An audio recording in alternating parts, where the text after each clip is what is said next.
You're coming in ready? Yep, good. What is your recollection of? Pardon? What is your recollection of the space race that occurred? I'm sorry, you have to speak The louder. space race. What? I want to know what your recollection of the space race is. Sputnik. Yeah, my recollection was that the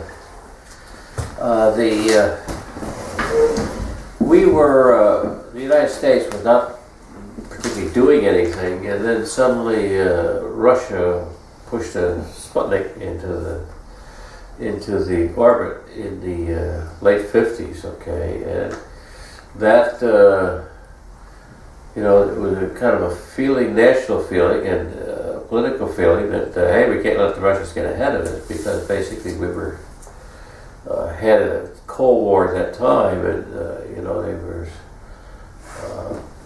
I think we still had the situation, or at least it was close to our memory, of having to continue to supply Berlin by plane, because the Russians wouldn't allow trains to cross what was East Germany, and East Germany was so.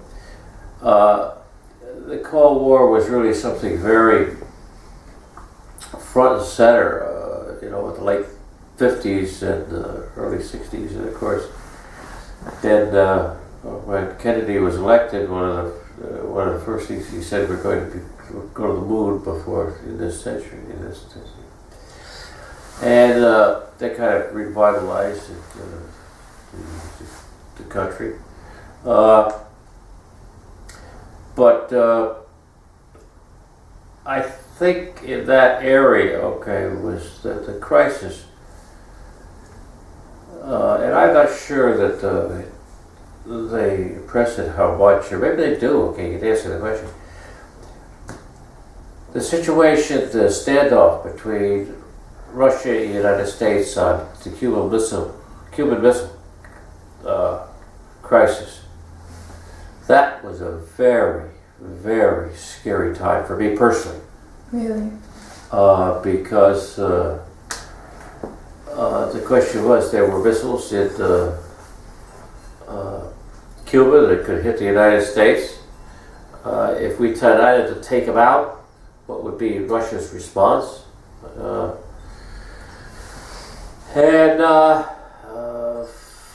Finally, cooler heads prevailed, I guess, and Russia decided to decommission the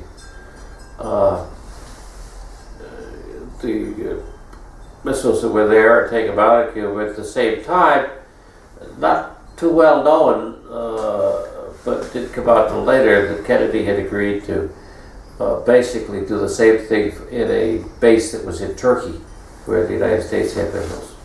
Wow. Do you remember President Kennedy's assassination and what it was like living in America? What's that? President Kennedy's assassination, yes, it was very, very upsetting. I had two very young children at that point, and we did have television, but we didn't have it on because it was just very upsetting to them. To think that American president could be assassinated in Texas. We knew Texas was kind of a wide open place, but it was weeks of really Great Depression, and everybody was upset. This was a terrible thing to have the President of the United States shot. All right, now as a school teacher, you said you're a school teacher, right? I taught second grade. What was it very like? Briefly. What was it like? Were you teaching while this president was assassinated? No, I was. I graduated from college in '54, and I taught in 1955. So this was long after that. I was working for IBM at the time, and I was on the staff of the plant manager, and up in Kingston. Okay, and I remember coming back from having a meeting, which I probably chaired, but that meeting, got back, and the secretaries were all crying, and so the president was shot. And I think that the thing that bothered a lot of people, or trying to find out whether there was just a renegade, or was he had some connection to some foreign power or so forth, because he had visited Cuba, but as far as I have been able to find, and they never could find anything that identified that he was just kind of a person on a loader. I remember distinctly where I was. It was a day very much like today, and I was sitting out in the front yard, and it was late in November, right before Thanksgiving. I had 2 small children, and they were napping. Well, was Diane at school? Marielle was definitely napping. Yeah. And my neighbor, Jean Green, came running over to say the president's been shot, and that's as vivid in my mind as if it happened yesterday.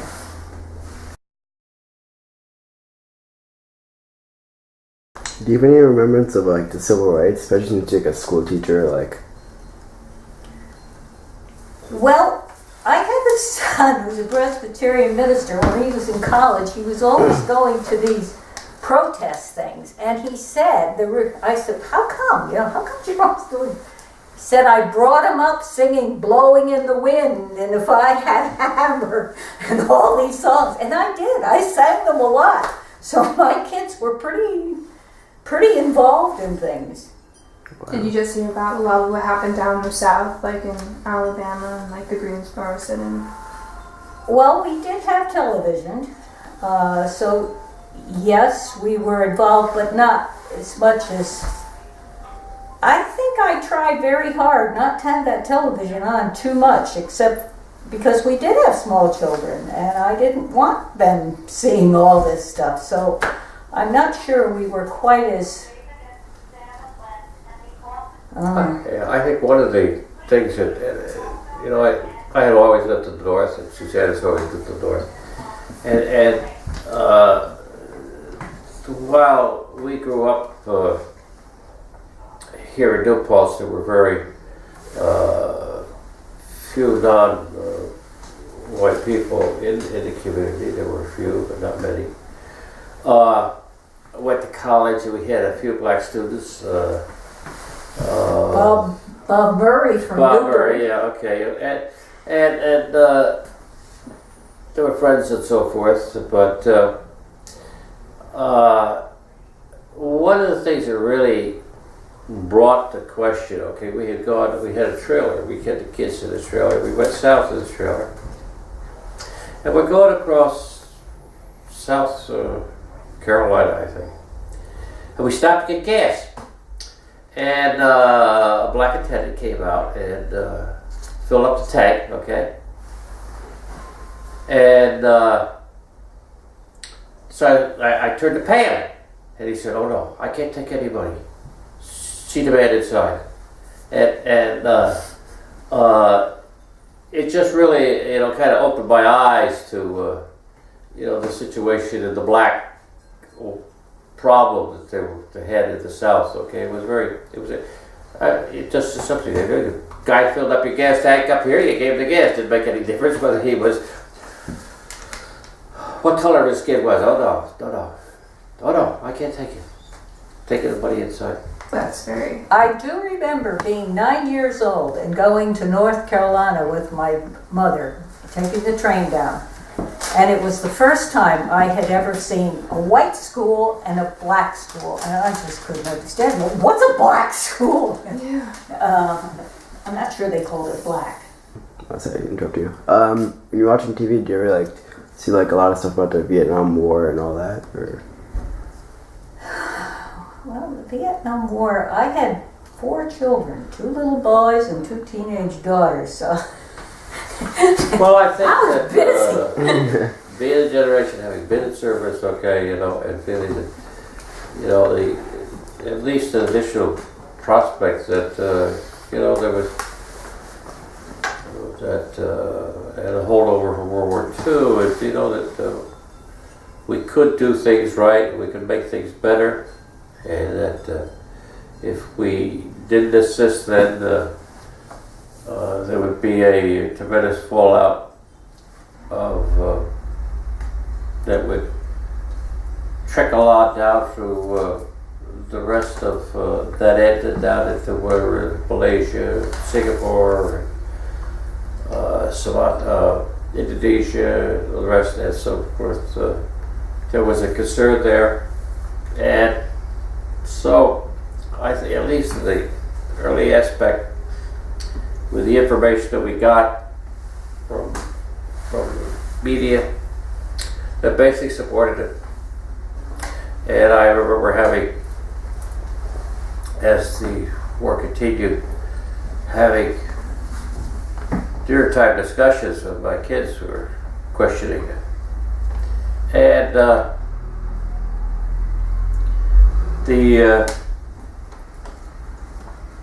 I think that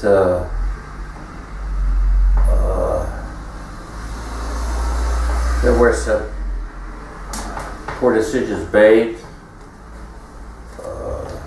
not recognizing how corrupt the South Vietnam government was and the people there. But I think that one of the things that I think America can be proud of, okay, is that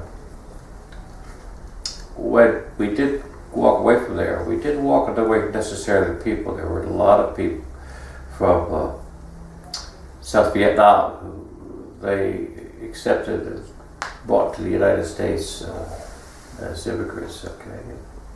I think that's, we didn't completely walk away from it. Do you remember about the My Lai Village massacre? Do you remember hearing about that in the news, or? I'm sorry, I can't. My hearing aid is still being repaired. Yes, I remember hearing. Yes, the horrible, awful atrocities were happening, and we were just.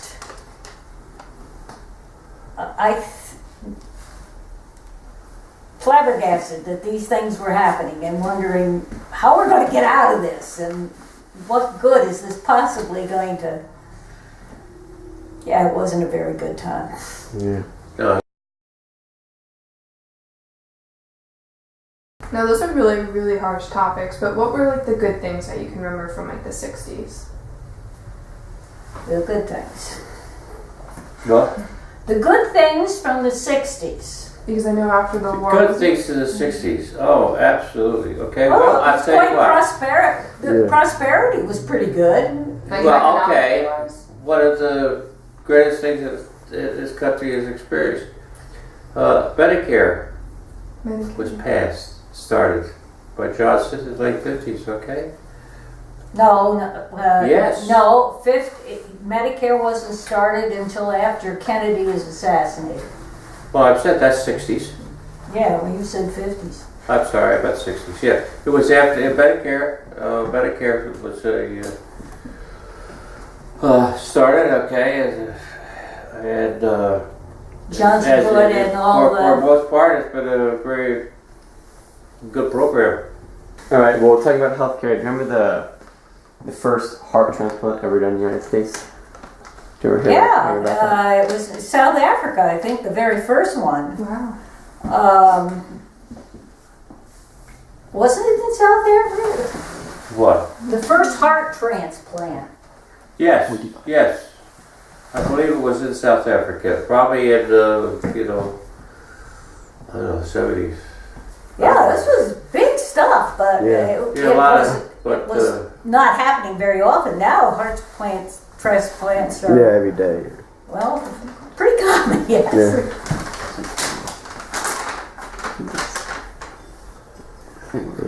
Yeah, I think a lot of the points that we asked you, like about civil rights and stuff, like how was it for women? Like there was a national organization for women that was founded.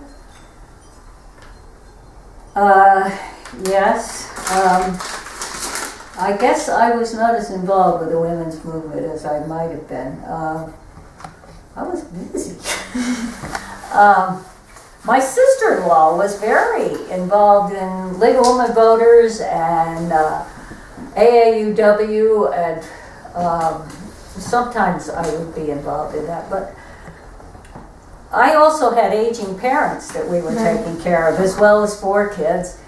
And since I was home, I not only had my kids, I had the neighbors' kids. I had, well, no, not those neighbors, but the neighbors over there. They had a little girl who was here most of the time. Paul had friends whose parents were working. They were not home, so they came here. We had often 10 for dinner. That's a lot of work. That is a lot. Yeah. Wow. I can remember working at IBM at the Equality of Equal Rights, and I remember talking to one of the personnel representatives of personnel. Okay, one of the personnel. He said, "Well," and he kind of was the liaison of any personnel problems for our area. And he says, "Oh," he said, "I'm going to celebrate the day we have a woman running in the warehouse, running one of those mobile On machines? yeah, oh, I can't think of the name of it. Electric truck, okay, in the warehouse." He said, "We're going to have that one of these days soon." He said, "I know it," okay. Then it happened a couple years later, okay. We're going to have a woman running a conveyor thing in the warehouse. I think the reason I was taking care of all these kids is that the other mothers were working. Yeah, that's right. And